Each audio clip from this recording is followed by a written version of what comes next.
새벽 4시 주방 불을 켰다. 74년을 살면서 이 시간이 제일 좋았는데 오늘은 달랐다. 가스레인지 앞에 선 내 손이 떨렸고 냄비 뚜껑을 들 힘이 없었다. 이러면 안 되는데. 혼잣말이 새어나왔다. 식당 문을 연 지 42년. 단 하루도 쉬지 않았던 내가 오늘은 국물 간을 맞출 자신이 없었다. 그래도 문은 열어야 했다. 손님들은 기다리고 있을 테니까. 나는 국자를 들었고 떨리는 손으로 소금을 집었다. 내 이름은 박영자. 올해 74. 이 동네에서 영잔의 국밥집을 운영한다. 남편은 10년 전에 세상을 떠났고 아들 하나, 딸 하나를 키웠다. 둘 다 장성해서 각자 가정을 꾸렸고 나는 이 식당에서 혼자 산다. 아침 6시면 문을 열고 밤 9시면 닫는다. 42년째 똑같은 루틴. 그게 내 삶의 전부였다. 어제까지는. 그날 아침 첫 손님은 단골 김 사장님이었다. 사장님, 오늘도 국물 맛 끝내줍니다.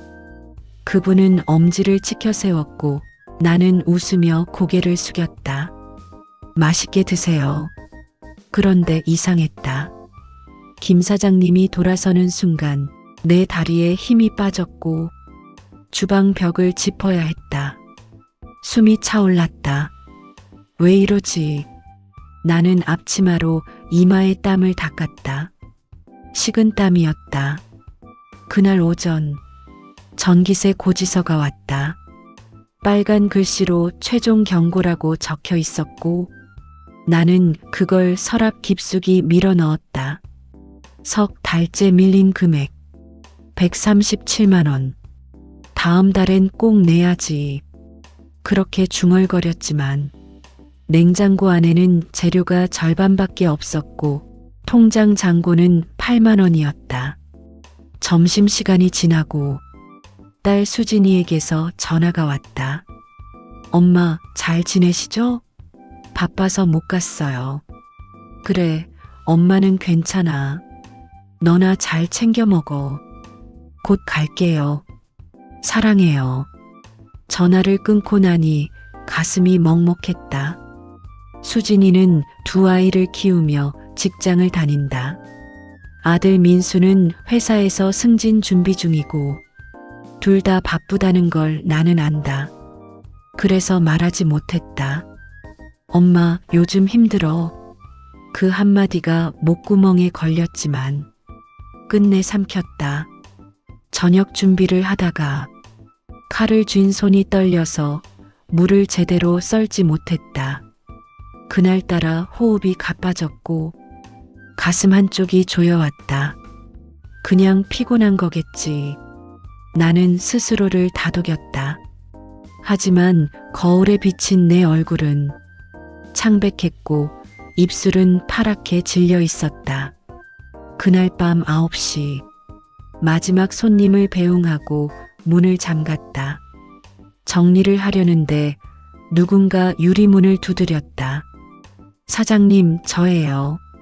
목소리가 들렸다. 젊은 목소리. 한 달 전에 채용한 아르바이트생 24살 은지였다. 왜 이 시간에? 나는 문을 열었고 은지는 숨을 헐떡이며 말했다. 사장님, 오늘 쓰러지실 뻔하셨잖아요. 괜찮으세요? 그 순간 내 눈가가 뜨거워졌다. 오늘도 60대 이상 어르신 여러분께 마음에 울림을 주는 특별한 이야기를 준비했습니다. 구독과 알림 설정 꼭 부탁드립니다. 편안히 앉으셔서 혹은 누우셔서 천천히 들어주세요. 무슨 소리야, 나 괜찮아. 나는 억지로 웃으며 손을 저었다. 하지만 은지는 물러서지 않았다. 오전에 주방에서 벽 짚고 계셨잖아요. 제가 봤어요. 아, 그건 그냥. 말이 막혔다. 변명이 떠오르지 않았고 은지는 내 눈을 똑바로 바라봤다. 사장님, 솔직하게 말씀해 주세요. 어디 아프세요? 그 눈빛, 진심이 담겨 있었다. 이 식당은 남편과 함께 시작했다. 1983년, 28살이던 나는 31살 남편과 손잡고 이 자리에 섰다. 영자야, 우리 힘들어도 10년만 버티자. 그럼 괜찮아질 거야. 남편은 그렇게 말했고, 우리는 새벽 4시에 일어나 밤 11시에 잠들었다. 10년이 지났다. 식당은 안정됐고 아이들은 학교에 다녔다. 여보, 우리 해냈어. 남편은 내 손을 잡고 웃었다. 그때가 가장 행복했다. 남편이 쓰러진 건 2010년 가을이었다. 췌장암, 말기, 6개월에서 1년. 의사는 담담하게 말했고 나는 그날 밤 식당 주방에서 혼자 울었다. 손님들 몰래, 아이들 몰래, 당신 없이 어떻게 살아. 하지만 남편은 내 손을 꼭 잡으며 말했다. 영자야, 너는 강해. 식당 지키고 애들 잘 키워. 약속해. 나는 고개를 끄덕였다. 그리고 남편은 8개월 후 내 품에서 눈을 감았다. 은지의 목소리가 나를 현실로 끌어냈다. 사장님, 약 드세요? 응. 오늘 점심때 사장님 가방에서 약통이 보였어요. 혈압약이랑 당뇨약. 나는 움찔했다. 아, 그건 요즘 안 드시죠? 제가 봤어요. 약통이 한 달째 그대로더라고요. 은지는 차분하게 말했고 나는 할 말을 잃었다. 약값이 부담되세요? 은지의 질문에 나는 고개를 돌렸다. 그런 거 신경 쓸 나이가 아니잖아. 너나 내일 신경 써. 목소리가 쏘아붙듯 나왔다. 은지는 잠시 침묵했고 나는 주방으로 들어가 설거지를 시작했다. 물소리가 시끄럽게 울렸다. 사장님, 은지가 다시 불렀지만 나는 대답하지 않았다. 그날 밤, 은지가 돌아간 후 나는 냉장고를 열었다. 한우 대신 수입 소고기, 국산 콩나물 대신 중국산, 참기름 대신 식용유. 손님들이 눈치챘을까? 아니, 눈치챘을 것이다. 지난주 단골 할머니가 말했다. 사장님, 요즘 맛이 예전 같지 않네요? 아, 그래요? 제가 손맛이 변했나 봐요. 웃으며 얼버무렸지만 그날 밤 베개를 적셨다. 수진이와 민수는 대학을 졸업했다. 둘 다 좋은 직장에 들어갔고 나는 뿌듯했다. 엄마, 우리가 효도할게요. 이제 식당 그만하시고 쉬세요. 아니야, 엄마는 일하는 게 좋아. 거짓말이 아니었다. 일하지 않으면 남편 생각이 너무 많이 났고 빈집이 너무 컸다. 그래서 나는 계속 식당을 열었다. 3개월 전 처음으로 월세를 밀렸다. 건물주가 찾아왔다. 사장님, 이번 달까지만 기다릴게요. 감사합니다. 꼭 드릴게요. 하지만 다음 달도 그 다음 달도 밀렸다. 건물주는 더 이상 연락하지 않았고 나는 그게 더 무서웠다. 2개월 전 수진이가 갑자기 찾아왔다. 엄마, 돈 필요하세요? 아니, 왜? 그냥 혹시나 해서요. 수진이는 내 눈을 살폈고 나는 고개를 저었다. 엄마 잘 벌고 있어. 걱정 마. 수진이는 안심한 듯 웃었지만 나는 그날 밤 통장을 펴고 한숨을 쉬었다. 잔고 32,000원. 한 달 전부터 가슴이 자주 조였다.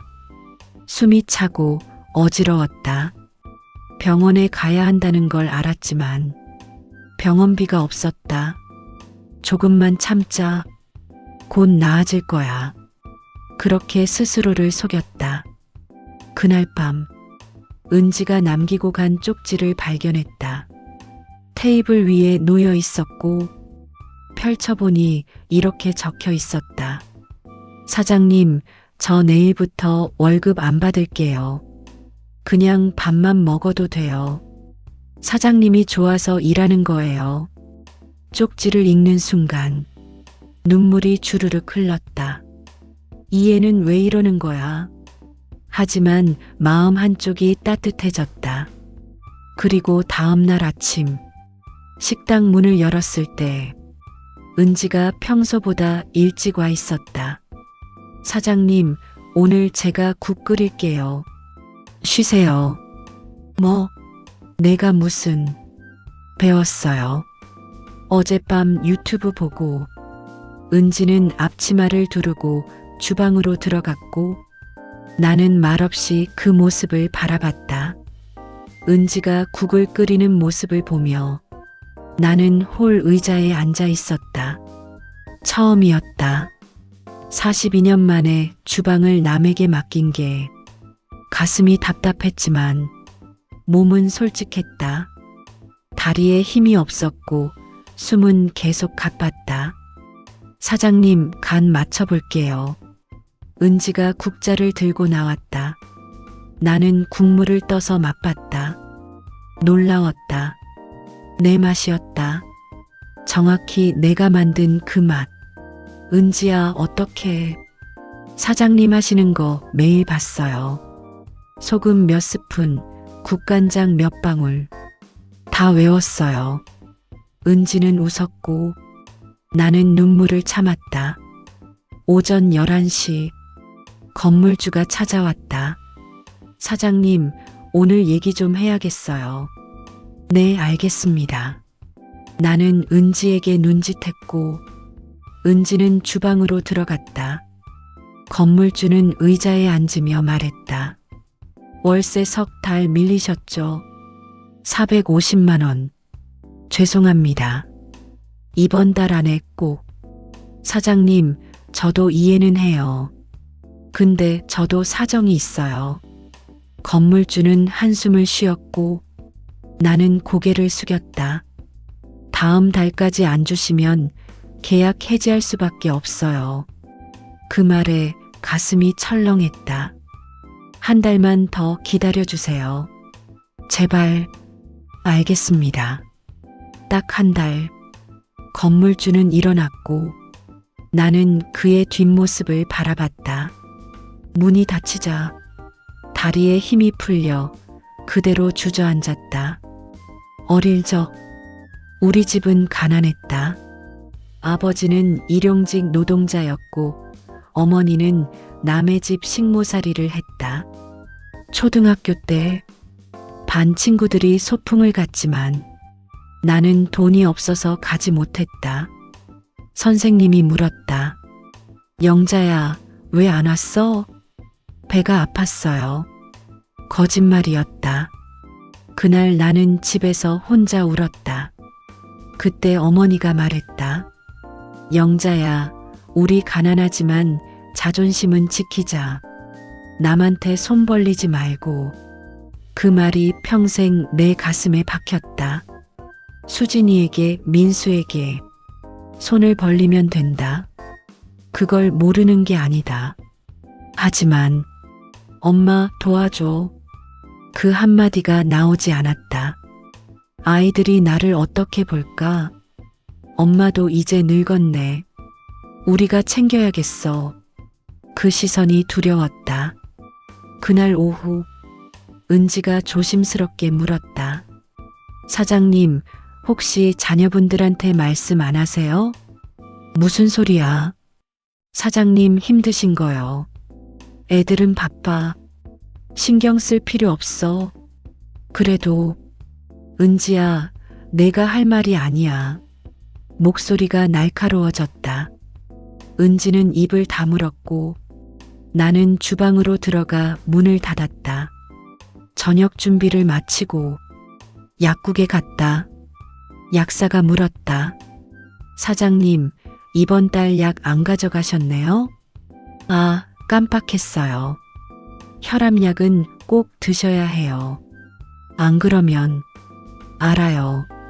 다음에 가져갈게요. 약사는 걱정스러운 눈으로 나를 봤지만 나는 돌아섰다. 약값 85,000원. 통장 잔고 32,000원. 계산이 나오지 않았다.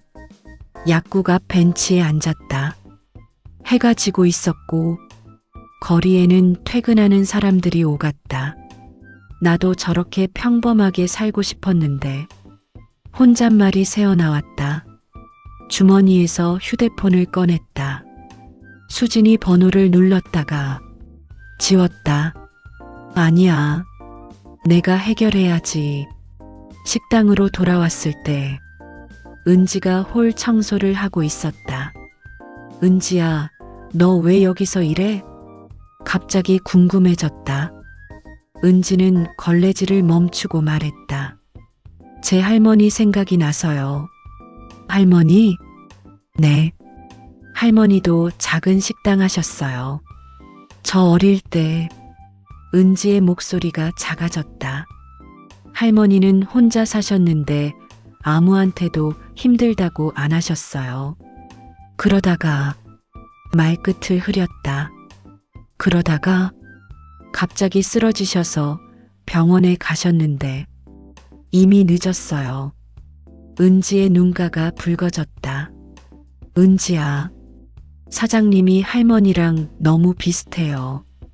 혼자 힘든 거 참으시고 약도 안 드시고. 은지는 내 눈을 똑바로 바라봤다. 그래서 가만히 못 있겠어요. 할머니 때 못 도와드린 게 너무 후회돼서. 그 눈빛, 진심이었다. 나는 고개를 돌렸다. 고마워. 겨우 그 한마디를 했다. 그날 밤 10시, 민수에게서 전화가 왔다. 엄마, 요즘 어떠세요? 괜찮아. 너는? 저는 바빠 죽겠어요. 프로젝트가 난리예요. 그래, 몸 챙겨. 엄마도요. 혹시 필요한 거 있으면 언제든 말씀하세요. 알았어. 전화를 끊고 나니 가슴이 먹먹했다. 필요한 거? 다 필요해. 하지만 말하지 못했다. 다음 날 아침, 가스레인지에 불을 켜려는데 딸깍딸깍 불이 켜지지 않았다. 가스가 끊겼다. 요금 미납. 이럴 수가. 주저앉았다. 손이 떨렸고 눈물이 흘렀다. 그때 주방 문이 열렸다. 은지였다. 사장님, 가스 끊겼어요? 응. 제가 가스 회사에 전화할게요. 잠깐만요. 은지는 휴대폰을 꺼냈고 나는 그 모습을 멍하니 바라봤다.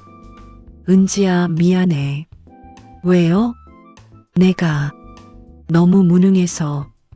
은지는 고개를 저었다. 아니에요, 사장님. 사장님은 강하세요. 그냥 지금 좀 힘든 거예요. 그 말에 눈물이 멈추지 않았다. 가스는 다시 들어왔다. 은지가 자기 돈으로 요금을 냈다. 은지야, 이거 괜찮아요. 제 월급에서 빼세요. 넌 월급도 안 받겠다며. 그건 농담이었어요. 은지는 웃었지만 나는 웃을 수 없었다. 그날 오후 손님이 뜸했다. 테이블 2개만 찾고 나머지는 비어 있었다. 요즘 경기가 안 좋아서 그런가. 은지가 말했지만 나는 알았다. 맛이 떨어졌다. 재료를 바꾼 게 들켰다. 10년 전만 해도 줄을 섰다. 점심시간이면 테이블이 모자랄 정도였고 남편과 둘이서 정신없이 일했다. 영자야, 우리 대박 났어. 남편은 그렇게 외쳤고 나는 행복했다. 그때는 몰랐다. 그게 마지막 전성기일 줄. 손님들이 떠난 후 홀을 정리하며 계산했다. 오늘 매출 12만 원, 재료비 7만 원, 전기세, 가스비, 인건비 빼면 적자. 이러면 안 되는데. 은지가 옆에 와서 앉았다. 사장님, 메뉴 좀 바꿔볼까요? 뭘로? 젊은 사람들이 좋아하는 걸로요. SNS에 올릴 만한 거.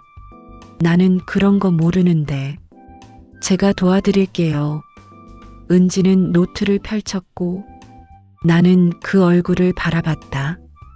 고마웠지만 한편으로는 쓸쓸했다.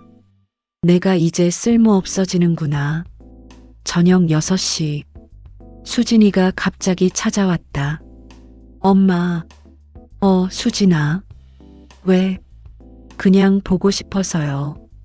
수진이는 내 얼굴을 살폈고 나는 웃으며 의자를 권했다. 밥 먹었어? 아니요. 엄마 국밥 먹으러 왔어요. 은지가 국밥을 내왔고 수진이는 한 숟가락 떠서 입에 넣었다. 엄마, 맛이 좀 다른데요? 심장이 철렁했다. 그래, 그냥 내 손맛이 변했나 봐. 아니에요. 뭔가 재료가 달라진 것 같은데. 수진이는 내 눈을 받고 나는 시선을 피했다. 엄마, 혹시 요즘 힘드세요? 아니야. 왜? 그냥 얼굴이 많이 여위신 것 같아서요. 수진이의 목소리가 떨렸다. 엄마 괜찮아. 다이어트 중이야. 엄마가 무슨 다이어트를 해요? 그냥 건강 챙기려고. 수진이는 더 묻지 않았지만 불안한 표정이었다.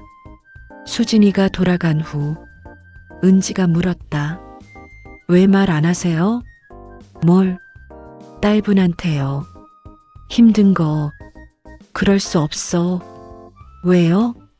수진이는 애들 키우면서 직장 다녀. 내가 짐 되고 싶지 않아. 은지는 한숨을 쉬었다. 사장님, 그게 짐이 아니라 가족이잖아요. 넌 몰라. 목소리가 쏘아붙듯 나왔다. 어머니가 돌아가시기 전 병상에서 내 손을 잡으며 말했다. 영자야, 평생 남한테 손 안 벌리고 살았다. 너도 그래라. 엄마, 자식한테도 의지하지 마. 너 스스로 설 수 있어야 해. 어머니의 목소리는 떨렸지만 단호했다. 나는 고개를 끄덕였고 그 약속을 지켜왔다. 하지만 지금 그 약속이 나를 짓누르고 있었다. 그날 밤 혼자 식당에 남아 정리를 했다. 바닥을 닦다가 갑자기 시야가 흐려졌고 가슴이 조이기 시작했다. 바닥에 주저앉았다. 숨을 쉴 수 없었고 온몸에 식은땀이 흘렀다. 이대로 죽는 건가? 그 생각이 스쳤다. 그때 주방 문이 벌컥 열렸다. 은지였다. 사장님. 은지는 달려와서 나를 부축했고 119 불러야 해요. 안 돼. 응급실 비싸. 지금 그게 중요해요. 은지의 목소리가 떨렸고 나는 그 얼굴을 보며 의식을 잃었다. 눈을 떴을 때 하얀 천장이 보였다. 병원 냄새, 소독약 냄새. 여기가. 옆에서 목소리가 들렸다. 엄마. 수진이었다. 수진아. 엄마, 왜 이렇게까지. 수진이의 눈가가 붉었고 나는 고개를 돌렸다. 의사가 들어왔다.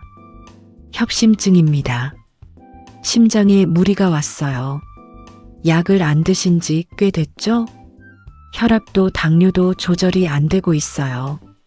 죄송합니다. 사과할 일이 아니에요. 생명이 걸린 문제예요. 의사는 차트를 보며 한숨을 쉬었다. 입원하셔야 합니다. 최소 일주일. 입원은 안 돼요. 식당이. 엄마. 수진이가 내 손을 잡았다. 식당은 제가 알아서 할게요. 엄마는 여기 계세요. 수진아, 너 회사는?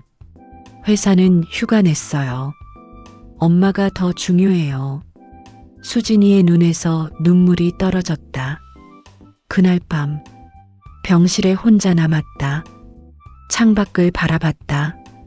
도시의 불빛이 반짝였고 나는 생각했다. 내가 뭘 지키려고 했던 걸까? 자존심. 그게 뭐가 중요했나? 자식들한테 짐 되기 싫어서 약도 안 먹고 병원도 안 가고 결국 더 큰 짐이 됐다. 바보같이 눈물이 흘렀다. 남편이 죽기 전날 병상에서 내 손을 잡으며 말했다.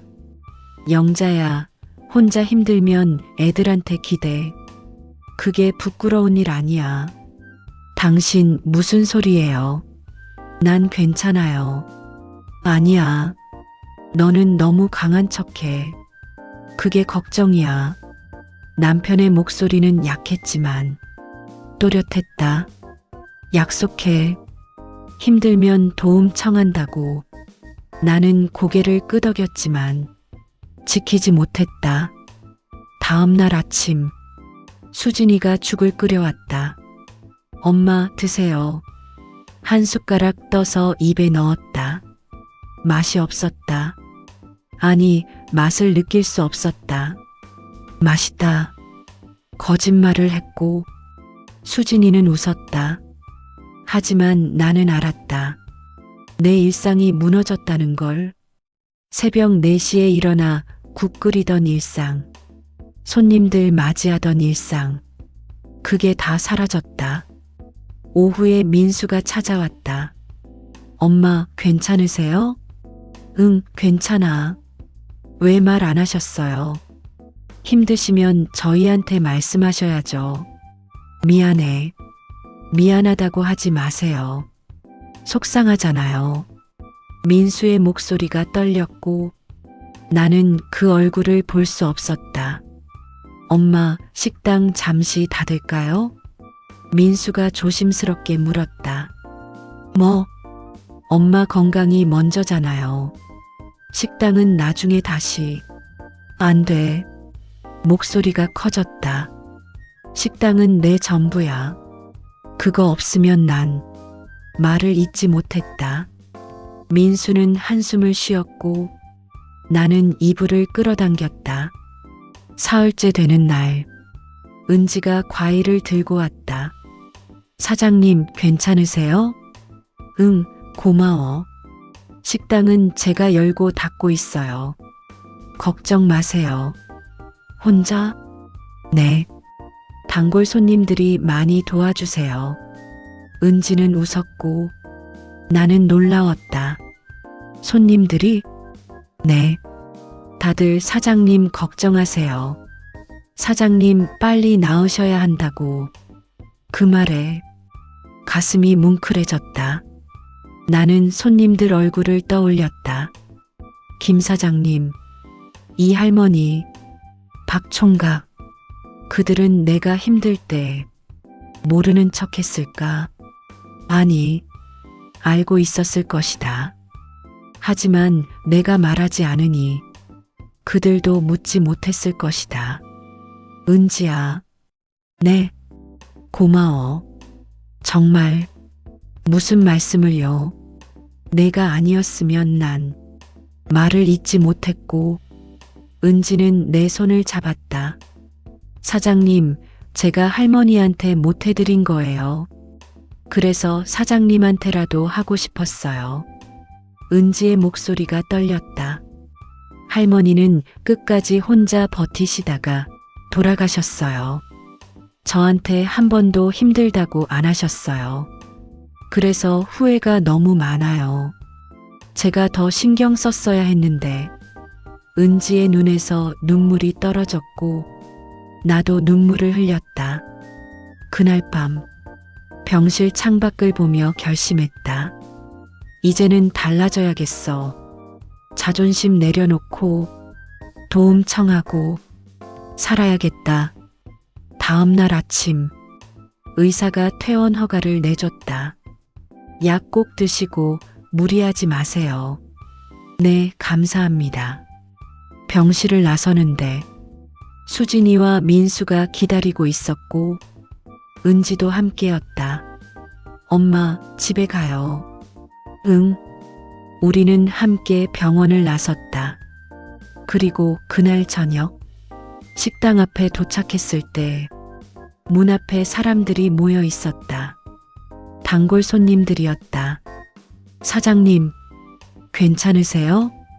그들의 목소리 따뜻했다. 후 일주일 식당을 다시 열었다. 하지만 예전과 달랐다.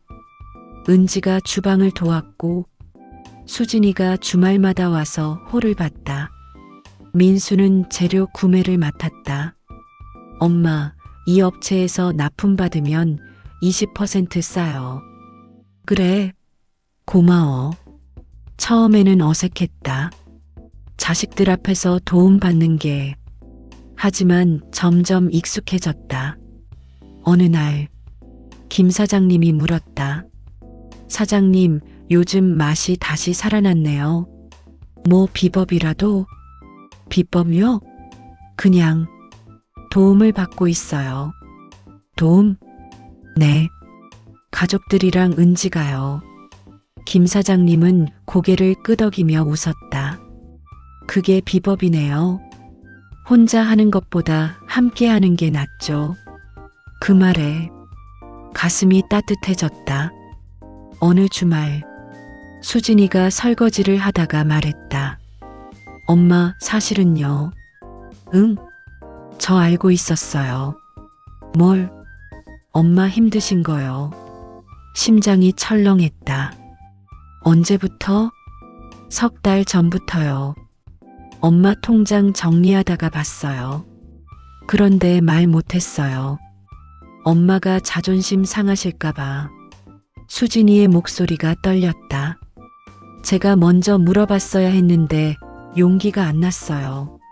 수진아, 엄마 미안해요. 제가 더 신경 썼어야 했는데. 수진이가 울먹였고 나는 그 어깨를 안았다. 아니야. 내가 말했어야지. 엄마가 미안해. 우리는 한참을 안고 있었다. 며칠 후 민수도 말했다. 엄마, 저도 알고 있었어요. 너도? 네. 누나가 말해줬어요. 그런데 저도 먼저 말 못했어요. 엄마한테 실망시킬까봐. 민수는 고개를 숙였고 나는 그 머리를 쓰다듬었다. 민수야, 너희는 내 자랑이야. 실망시킬 일 없어. 엄마. 민수의 눈가가 붉어졌다. 그날 저녁 우리 넷이 식당에 모였다. 나, 수진, 민수, 은지. 이제부터 함께 일해보자.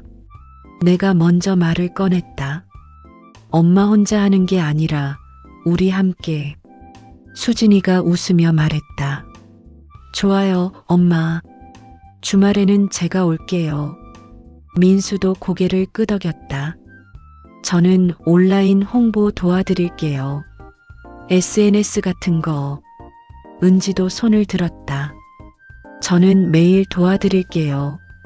요리도 더 배우고 싶어요.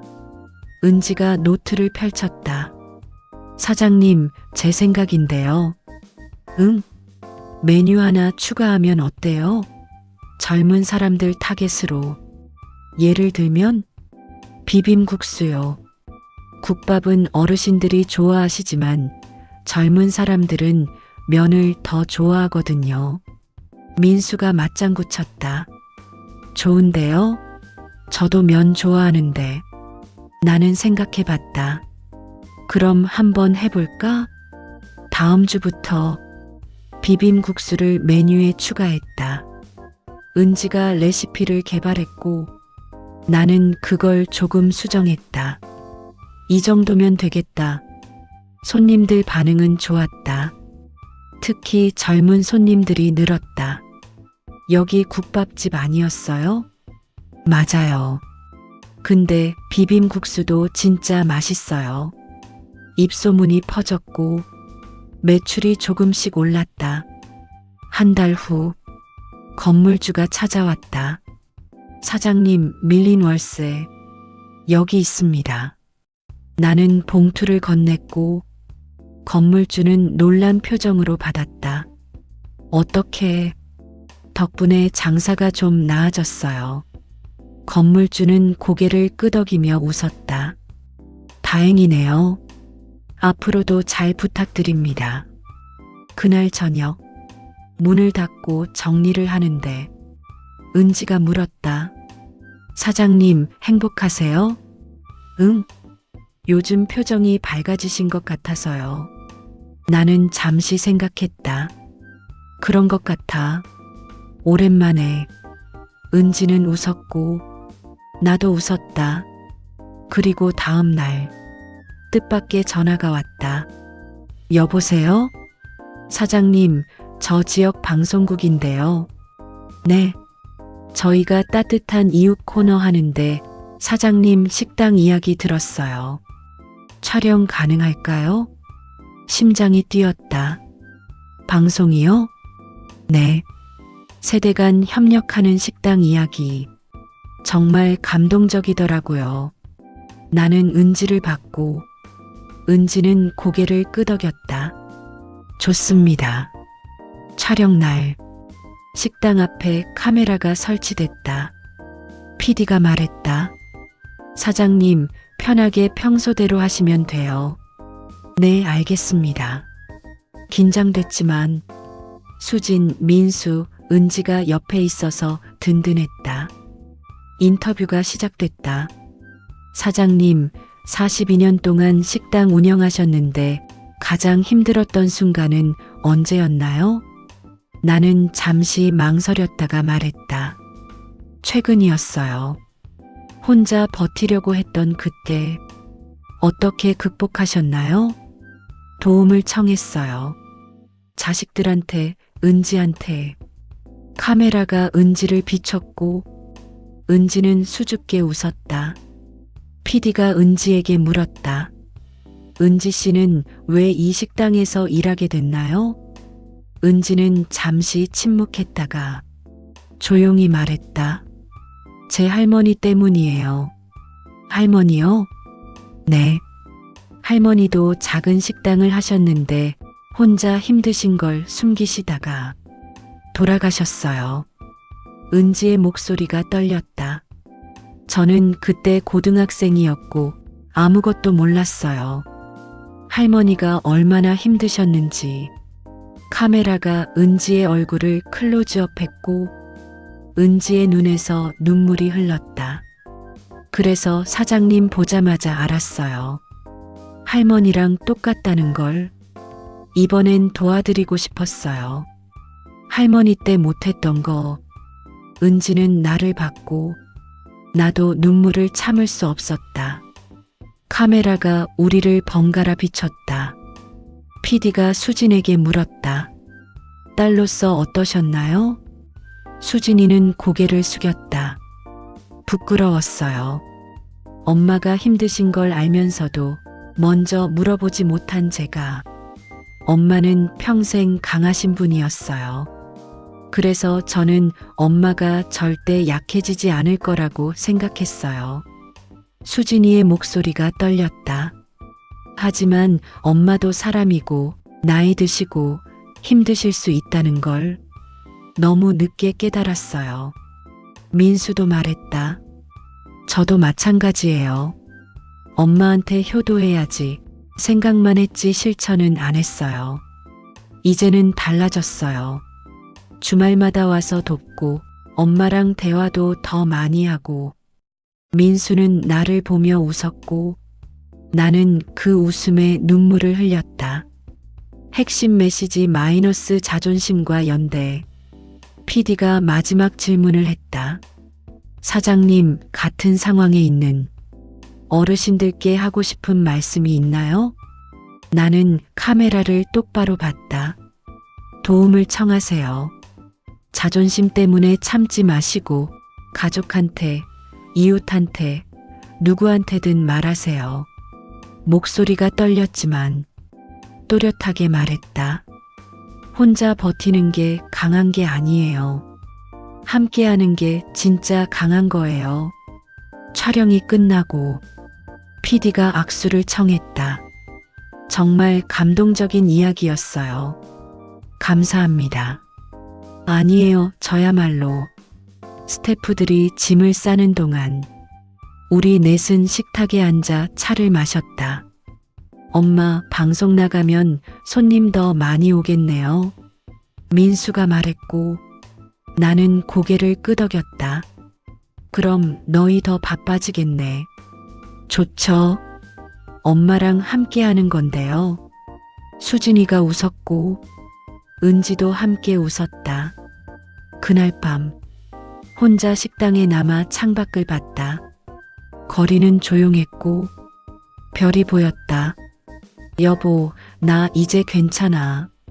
남편에게 혼잣말을 했다. 혼자 버티지 않기로 했어. 애들이랑 은지랑 함께.